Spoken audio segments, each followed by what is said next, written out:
Po 4 sezonų pertraukos Kauno Žalgirio marškinėlius vėl užsivilks 24 Marekas Blaževičius. Su 2,11 cm ūgio krepšininku pasirašyta sutartis pagal formulę 2+1. Sutartis galios iki 2028-2029 metų sezono pabaigos. Šiemet Blaževičius žaidė Turkijoje Bursos Tofaš komandoje. Su jie nužingsniavo iki Čempionų lygos aštuntfinalio etapo. Šiame turnyre vilnietis rinko po 16 taškų ir 8 kamuolius po krepšiais ir buvo naudingiausias ekipos žaidėjas. Pirmadienį Blaževičius prisijungs prie Lietuvos rinktinės, kuri Birštone pradės pasirengimą pasaulio čempionato atrankos rungtynėms su Didžiosios Britanijos ir Italijos komandomis.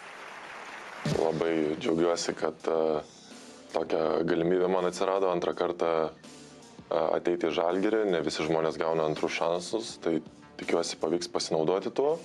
O ateinu kaip žaidėjas dabar. Pirmą kartą buvau labiau kaip gal kažkoks prospektas, jaunas žaidėjas, o dabar ateinu su stipresniam savo savybėm kaip žaidėjas, pasisemęs patirties užsienį ir Lietuvoje, tai jaučiuosi tvirčiau, jaučiuosi užtikrinčiau ir tiesiog laukiu.